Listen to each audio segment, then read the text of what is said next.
Assalamualaikum warahmatullahi wabarakatuh. Waalaikumsalam warahmatullahi wabarakatuh.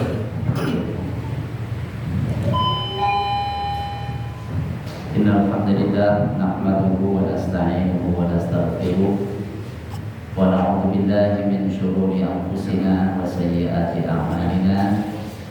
May yahdihillahu fala mudilla lahu wa may yudlil fala hadiya lahu. Asyhadu an la ilaha illallah wahdahu la syarika lahu wa asyhadu anna Muhammadan abduhu wa rasuluh. Allahumma shalli wa sallim wa barik ala sayyidina Muhammad wa ala alihi wa ashabihi wa man tabi'a hudahu amma ba'd. Para sesepuh segenap kaum muslimin, jemaah sekalian, para bapak, para ibu, para remaja dan sekalian semuanya yang saya cintai. Alhamdulillah, dengan izin Allah malam ini kita bisa menyambung kajian kita membaca ayat-ayat Al-Quran.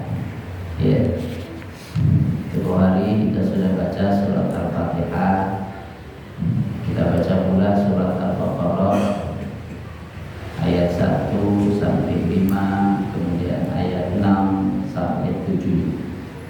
Sekarang kita masuk ayat yang ke-8. Ya. Sekarang kita masuk ayat ke-8 dari surat Al-Baqarah.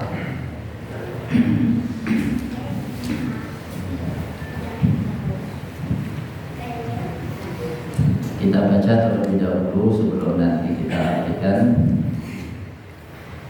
A'udzu billahi minasy syaithanir rajim. Mari. A'udzu billahi minasy syaithanir rajim. Bismillahirrahmanirrahim. Bismillahirrahmanirrahim. Wa minan nasi man yaqulu amanna billahi wa bil yawmil akhir. Wa minan nasi man yaqulu amanna billahi wa bil yawmil akhir. Wa ma hum bimu'minin. Wa ma hum bimu'minin. Yukhadi'una Allaha walladzina amanu. Yukhadi'una Allaha walladzina amanu. Wa ma yakhda'una illa anfusahum wa ma yash'urun. Wa ma yakhda'una illa anfusahum wa ma yash'urun. Fi qulubihim maradun fazadahumullahu marada. Fi qulubihim maradun fazadahumullahu marada. Wa lahum 'adzabun alim bima kanu yakdzibun. Wa lahum 'adzabun alimun bima kanu yakdzibun. Wa idza qila lahum la tufsidu fil ardi qalu Wa idza qila lahum la tufsidu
5 ayat pertama tentang orang-orang beriman, orang yang bertakwa. 2 ayat berikutnya tentang orang-orang kafir. Ayat-ayat yang baru saja kita baca dan masih ada lanjutannya. Ini tentang orang-orang munafik. Wa minan nasi wadan, mina dari an-nasi manusia, dan dari manusia itu, di antara manusia itu, man ada orang. Berarti menerangkan tentang macam-macam manusia di dalam keyakinannya. Yaqulu, yang berkata amanna billahi wa bil yaumil akhir. Ini perkataannya. Berkata amanna billah, kami telah beriman kepada Allah. Wa bil yaumi, dan kepada hari al-akhiri, akhir. Kami telah beriman kepada Allah dan kami telah beriman kepada hari akhir. Begitu perkataan mereka. Lisan mereka menyatakan demikian. Tapi benarkah mereka beriman? Ditegaskan pada penghujung ayat, wa ma, dan tidaklah. Ma di sini artinya la, disebutnya ma nafiyah, ma yang berarti tidak. Wa ma, dan tidaklah hum, mereka itu, bimu'minina, orang-orang beriman. Kata bi penegas, ya. Di dalam mereka itu orang-orang yang beriman.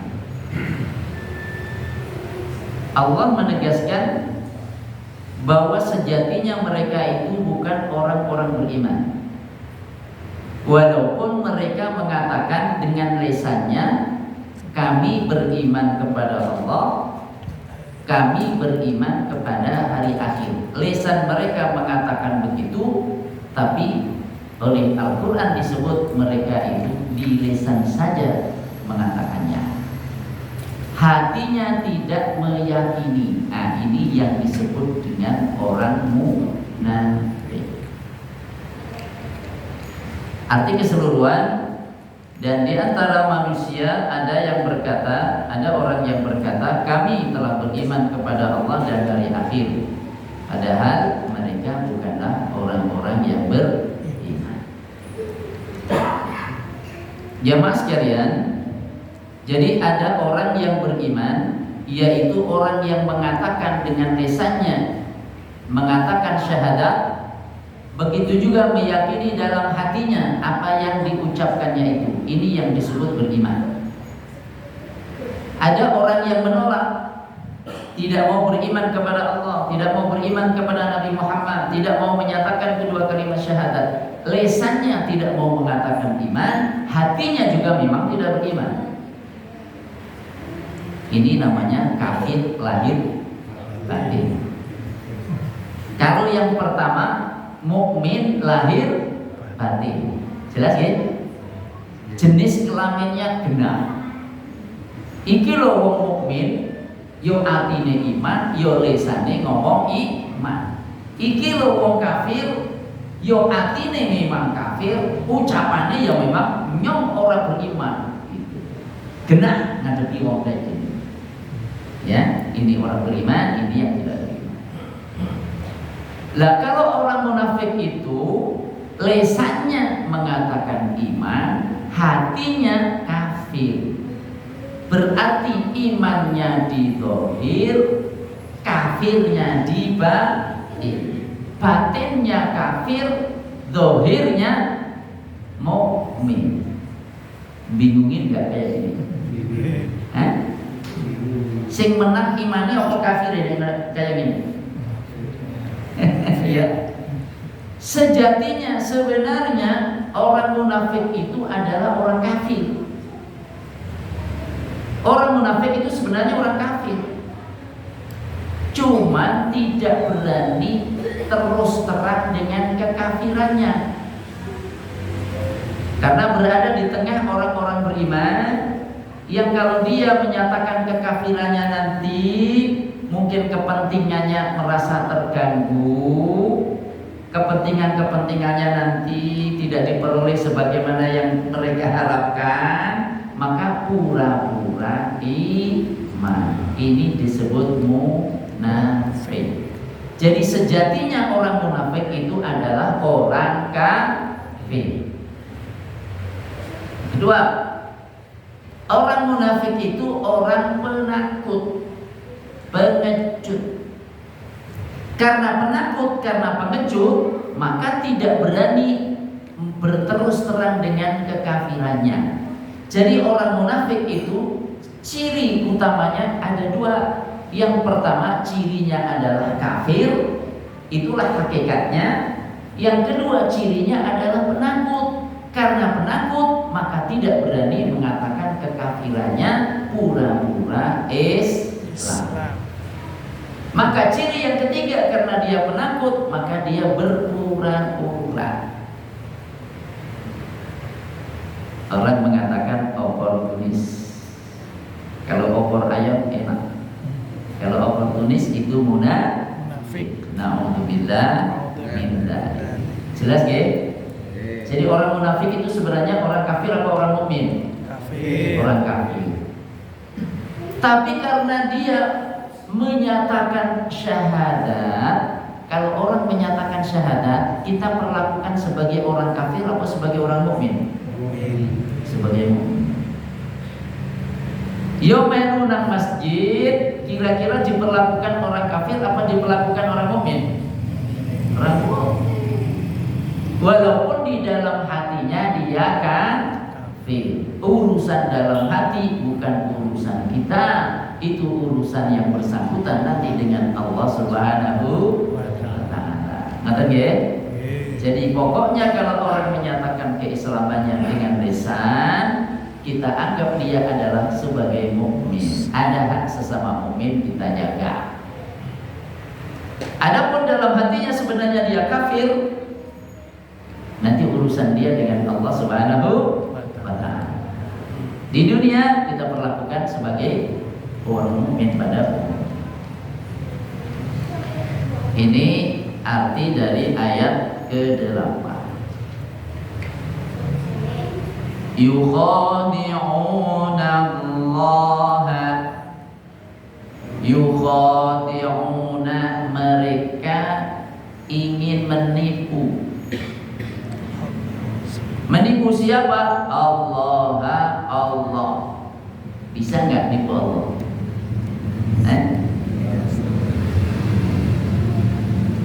Mana bisa nipu Allah? Allah itu ngerti hati manusia, ngerti lesannya, lahir batin Allah tahu. Niat apa dalam hati kita Allah tahu. Dapat ditipu. Ini kebodohan orang-orang munafik. Yukhadi'una, mereka hendak atau ingin menipu Allah. Ingin menipu siapa lagi? Walladzina, dan orang-orang amanu yang beriman. Mereka ingin menipu Allah dan ingin menipu orang-orang beriman. Orang beriman tak lombok nyong ketok-ketok syahadat, tiga KTP Islam. Ketok-ketok syahadat, dianggap muslim. Ketipu lu. Maksudnya mereka gitu. Mereka ingin menipu orang-orang beriman, ingin menipu Allah juga. Apakah Allah ketipu? Enggak. Apakah orang mukmin ketipu? Enggak pula. Memang diperlakukan secara muslim, ya. Akan tetapi bukan berarti umat Islam ini tidak waspada. Karena mengetahui sifat-sifat orang munafik banyak disebutkan dalam banyak ayat yang lain. Nanti kita baca pada kesempatan yang lain. Wa ma yakhda'una, wa ma, dan tidaklah yakhda'una, mereka menipu, illa kecuali anfusahum, diri mereka sendiri, maunya nipu Allah, maunya nipu orang beriman. Siapa yang ketipu? Diri mereka sendiri. Wa ma yash'urun, wa ma, dan tidak yash'uruna, mereka merasa. Mereka menipu diri sendiri tapi tidak sadar, tidak merasa. Merasanya nipu Allah, merasanya nipu orang beriman, padahal sebenarnya mereka menipu diri mereka sendiri. Makanya di akhirat nanti mereka mengira nanti di akhirat, kalau di hadapan Allah, kalau memang ada hari akhirat, nanti saya bilang kami beriman kok dulu kok ya Allah, sama orang-orang beriman. Sholat juga ikut sholat kok, zuhur sholat, asar sholat jamaah, maghrib jamaah, isya jarang enggak, subuh juga enggak, karena kalau jamaah orang keton, enggak jamaah juga enggak keton, enggak kelihatan gitu. Nanti ketika di akhirat Allah Subhanahu wa taala berikan cahaya kepada orang-orang beriman, kemudian orang-orang munafik ingin dompleng cahaya orang-orang beriman di hari akhirat, maka kembalilah kalian, carilah faltamisu nura, cari cahaya untuk kalian sendiri.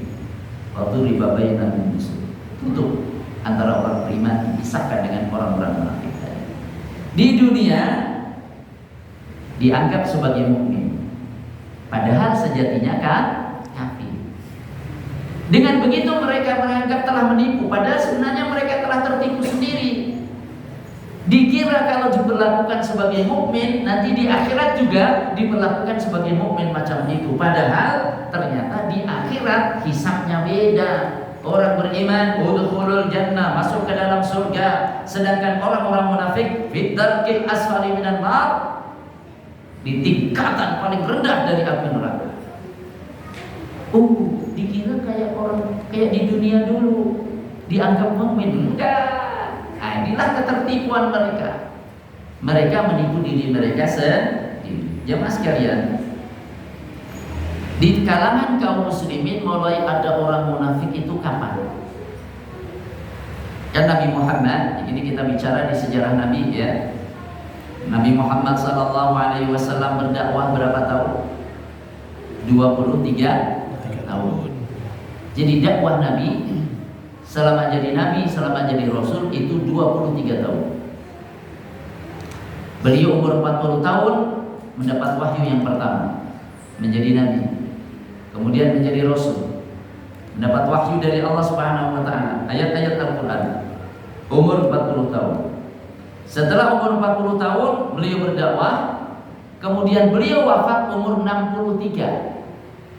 40 sampai 63 berapa selisihnya?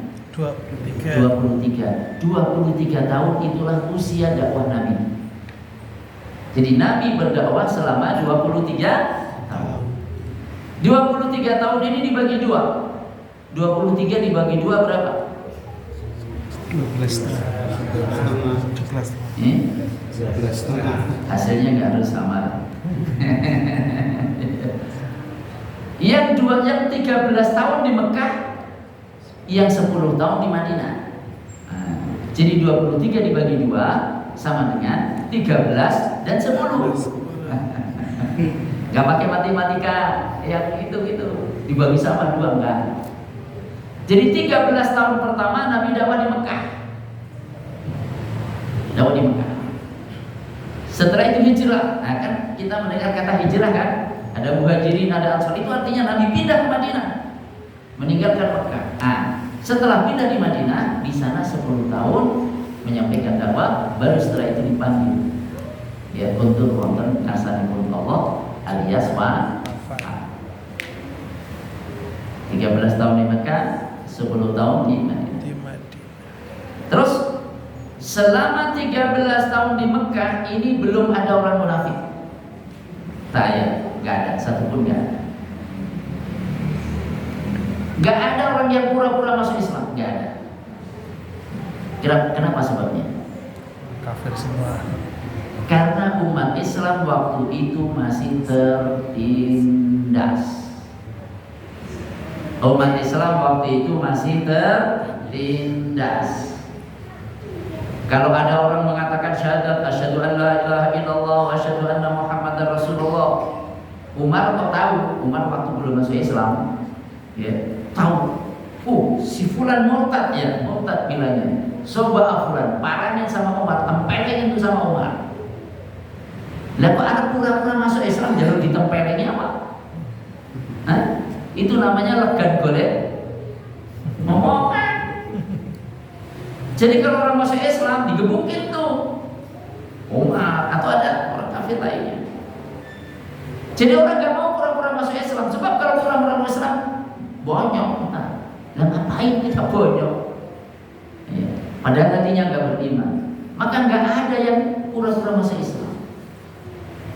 Karena umat Islam masih tertindas. Maka selama di Makkah itu orang-orang Muslim itu rela berjuang. Ya. Ada bahkan di antara mereka yang sampai dibunuh. Apa dosanya? Dosanya adalah bersyahadat. Jadi bersyahadat itu dianggap dosa. Bersyahadat itu dianggap melakukan kejahatan. Ya.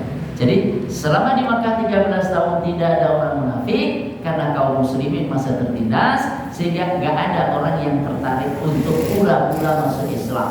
Sebab kalau pura-pura masuk Islam ikutan ditindas. Lah ngapain? Orang lapang-lapang kok minta ditindas padahal tidak beriman. Kalau beriman ditindas, itu perjuangan. Tapi tidak selamanya tertindas. Ya, ketika diperjuangkan dengan gigi, Allah akan memberikan pertolongan. Maka Nabi sayang sama umatnya. Karena Nabi sayang sama umatnya, laqad ja'akum, sungguh telah datang kepadamu Rasulun min anfusikum, Rasul dari kalangan kalian sendiri. Azizun alaihi ma anittum, terasa berat baginya penderitaan kamu. Jadi kalau umatnya menderita itu terasa berat di hati mereka. Itu pemimpin itu. Pemimpin itu kalau rakyatnya mengalami kesulitan itu terasa berat di hati pemimpin. Nabi kalau melihat ada umatnya yang ditindas itu berat di hati beliau. Gitu.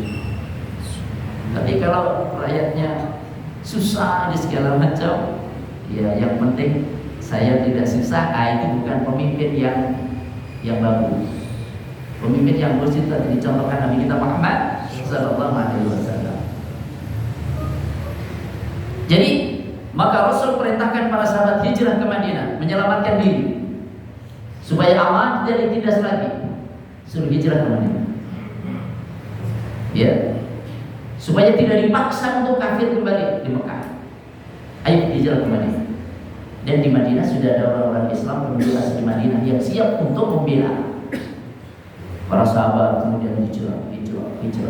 Orang-orang yang hijrah disebutnya muhajirin, orang-orang yang pindah dari Mekah ke Madinah. Zaman sekarang pindah dari kampung halamannya ke Cilacap kemana, muhajirin pula. Maka banyak masjid-masjid al-muhajirin.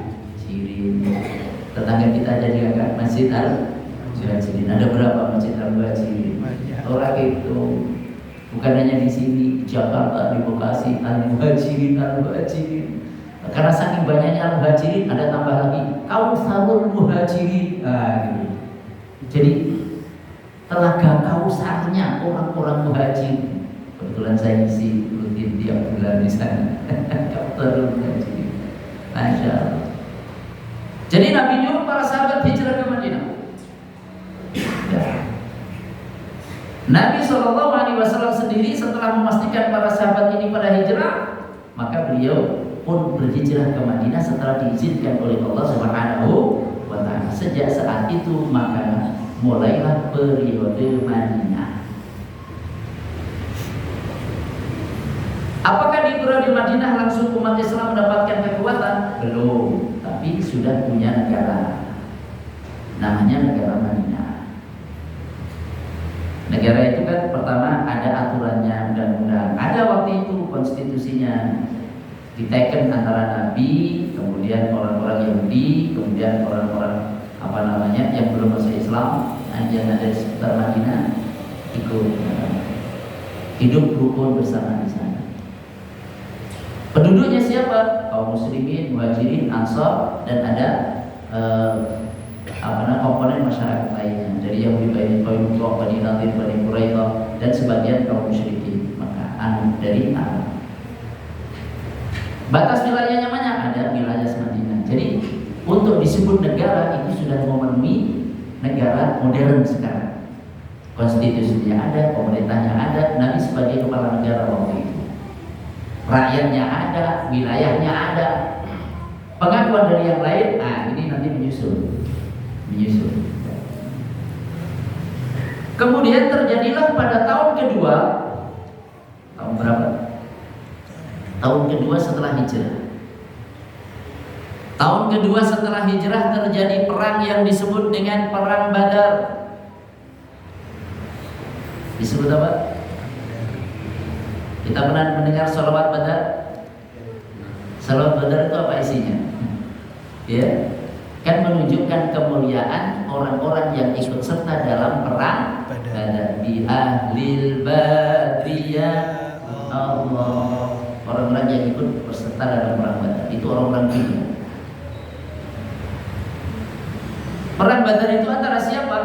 Pasukan datang dari Mekah, pasukan orang-orang Quraisy, orang-orang kafir Quraisy Mekah, jumlahnya 1000. Pasukan lengkap siap perang. Sedangkan kaum muslimin dipimpin oleh Nabi Muhammad pada waktu itu bukan pasukan perang, pasukan untuk menghadang, mencegat kafilah, karena kekayaan kaum muslimin telah disita, telah dirampas oleh orang-orang kafir. Begitu. Akan tetapi kafilahnya lolos, Nabi dan para sahabat dipertemukan oleh Allah dengan pasukan perang. Jumlah kaum muslimin mung 314 melawan 1000. Nih sampeyan kira-kira Melayu apa tetap maju? Merasa sampeyan dinyong barang dia. Iya. Tuh. Mereka pasukan lengkap. Iya, kudanya banyak, berapa ratus kuda. Kaum muslimin kudanya cuma 2. Tapi Allah pertemukan. Menang kaum muslimin.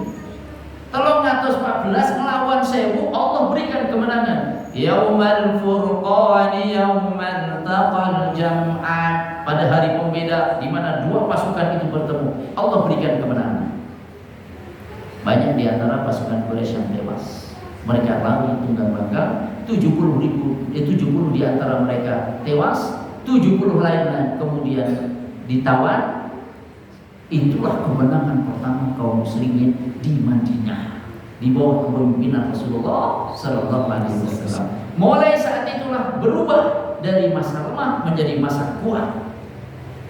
Ketika kaum muslimin bisa mengalahkan pasukan kafir Quraisy yang datang dari Mekah dengan bala tentara yang siap macam itu, maka mulailah orang-orang yang belum Islam dari kalangan orang-orang Arab yang di Madinah mulai masuk Islam. Tapi pura-pura, walaupun gak banyak. Itulah munculnya orang munafik. Jadi kaum Ansar, orang-orang Madinah masuk Islam sudah banyak. Kaum Muhajirin yang dari Mekah juga banyak. Tapi masih ada sejumlah orang yang belum masuk Islam. Tapi begitu melihat kaum muslimin punya kekuatan sedemikian rupa, mereka merasa kalau tidak ikut serta bersama dengan kaum muslimin, maka mereka akan terkucil. Supaya tidak terkucil, supaya tidak terhina, menurut mereka, maka saya menyatakan Islam saja. Itulah yang disebut dalam Quran tadi, wa minan nasi may yaqulu amanna billahi wa bil yaumil manusia ada yang mengatakan kami beriman kepada Allah, kami beriman kepada hari akhir, padahal mereka tidak beriman. Wa ma hum bimumin. Itu sejarah munculnya orang munafik. Jelas ya?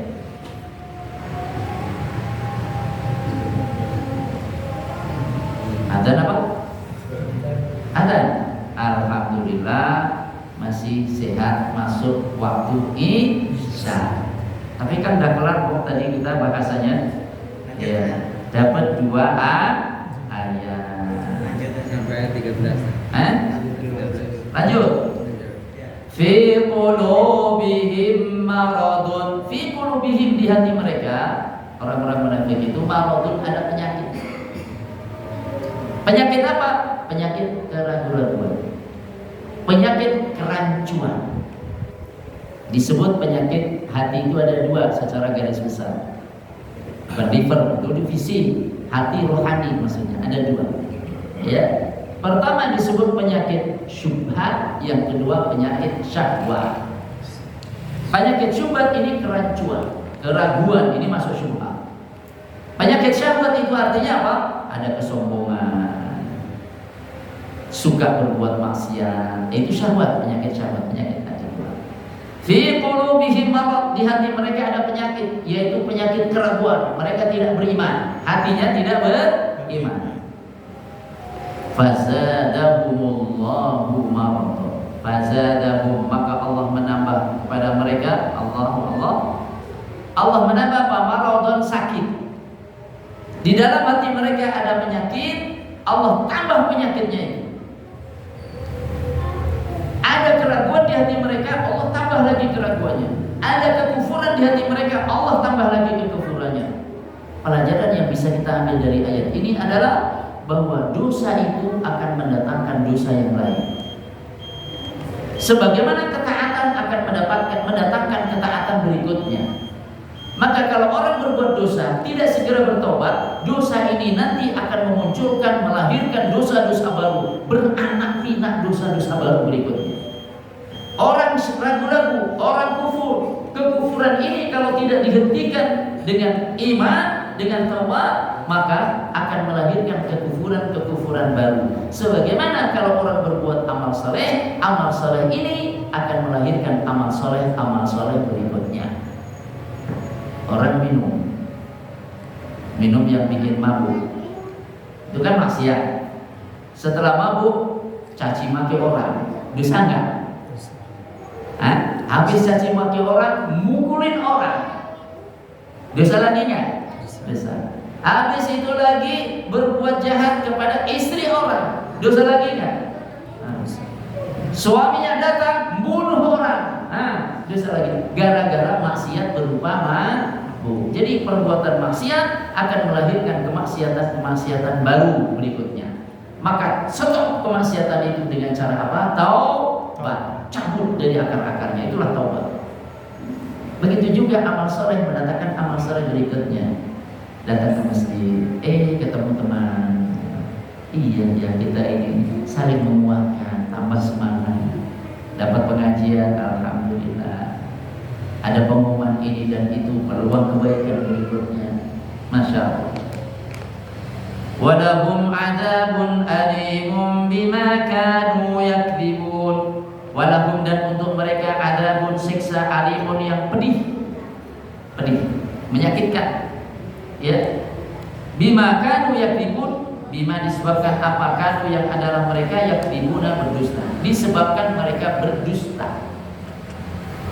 Jadi mereka mendapatkan siksaan yang pedih. Siksaan di akhirat itu ada alimun, ada muhinun. Alimun menyakitkan secara fisik, membuat fisik ini tersiksa pedih. Siksaan akhirat juga muhinun, menghinakan secara psikis, dihinakan. Dzuk innaka antal azizul karim. Rasakanlah engkau adalah orang yang perkasa dan mulia. Begitu dikatakan kepada penghuni neraka. Ini menghinakan secara psikis. Ada orang di dunia ini, kalau dihina secara psikisnya tak terima, sakit hati. Walaupun andai kata dia dipukul, nggak apa-apa, maaf ya. Tapi kalau hatinya dicorek, marah. Sebaliknya ada pula orang, walaupun hatinya disakiti segala macam, udah biasa, ada. Ya, tapi kalau fisiknya yang dipukul nggak terima, ada. Di akhirat nanti siksaan itu ada yang menghinakan, ada yang menyakitkan atau pedih, dua-duanya. Jadi siksaan bersifat fisik dan psikis. Mereka mendapatkan siksaan yang pedih itu disebabkan kedustaan mereka. Maka dusta itu adalah modal utama orang munafik. Maka kalau orang beriman kok berdusta, ini berarti menyerupai orang munafik. Gitu kan? Wa idza qila lahum la tufsidu fil ardh. Wa idza qila, dan apabila dikatakan lahum kepada mereka, dikatakan apa? La tufsidu, jangan kalian bikin kerusakan fil ardi, di muka bumi. Kalau dibilangin kalian jangan bikin kerusakan di muka bumi, qalu, mereka menjawab, mereka bilang, innama nahnu musyrikun, sesungguhnya kami adalah orang-orang yang membuat kebaikan. Ini lebih parah lagi. Berbuat rusak, membuat kerusakan. Orang berbuat maksiat, membuat kekufuran, itu bentuk kerusakan di muka bumi. Sudah berbuat kerusakan, tapi tidak menyadari kalau itu membuat kerusakan. Ini kan kacau. Kalau orang berbuat buruk, nyadar dia berbuat buruk, ada harapan tobat. Tapi kalau orang berbuat buruk, menurut dia cakep, bakal tobat ya. Lo udah bagus kok, udah bener. Jadi mereka membuat kerusakan, tapi tidak merasa kalau mereka membuat kerusakan. Satu. Yang kedua, mereka membuat kerusakan bukan saja tidak merasa, bukan saja tidak menyadari kalau membuat kerusakan, tapi malah merasa dirinya telah berbuat baik. Tuh, kami ini sudah membuat perbaikan. Enggak merasa berbuat salah saja itu sudah masalah. Ini sudah membuat kerusakan, enggak nyadar.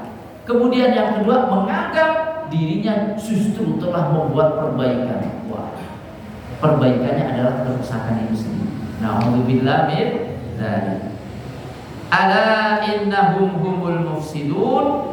Ketahuilah, innahum, sesungguhnya mereka, humul mufsidun, mereka itulah orang-orang yang membuat kerusakan. Walakin, akan tetapi, la yash'uruna, mereka tidak ngeh.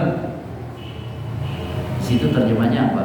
Sadar, tidak Tidak menyadari. sadar, enggak ngeh, bikin kerusakan tapi enggak nyadar. Ini kacau ini. Kapan berhentinya dari membuat kerusakan kalau orang tidak sadar bahwa dirinya membuat kerusakan? Masya Allah, la haula wala quwwata illa billah. Ini diantara ciri orang-orang munafik. Kembali, orang munafik itu sejatinya orang kafir. Dia disebut sebagai mukmin secara zahir karena mereka atau dia menyatakan dua kalimat syahadat. Dan di zaman Nabi, orang-orang yang macam ini juga ada sudah. Apakah ikut sholat? Ikut. Orang munafik di zaman Nabi ikut sholat. Sholat 5 waktu itu, ya zuhur datang. So kalau nggak datang kelihatan, belum mana katanya Islam kok nggak ikut sholat gitu. Nah, khawatir kalau terbongkar kedoknya. Asar datang pula, keton kelihatan. Maghrib datang pula, masih kelihatan. Begitu Isya, petang. Jam berapa tegak. Nah kenapa nggak perlu tegak? Datang juga nggak kelihatan, nggak datang nggak kelihatan, aman. Subuh juga nggak mau datang. Kenapa? Subuh andai kata datang nggak kelihatan, nggak datang juga nggak kelihatan. Toh nggak diabsen sama Nabi. Maka Nabi pernah bersabda, sholat yang paling berat bagi orang-orang munafik itu adalah sholat isya dan sholat subuh. Makanya kalau kita bisa sholat isya jamaah di masjid, kita bisa sholat subuh jamaah di masjid, kita membuktikan diri kita bebas dengan izin Allah dari sifat munafik. Amin ya rabbal alamin. Demikian, semoga manfaat. Assalamualaikum warahmatullahi wabarakatuh.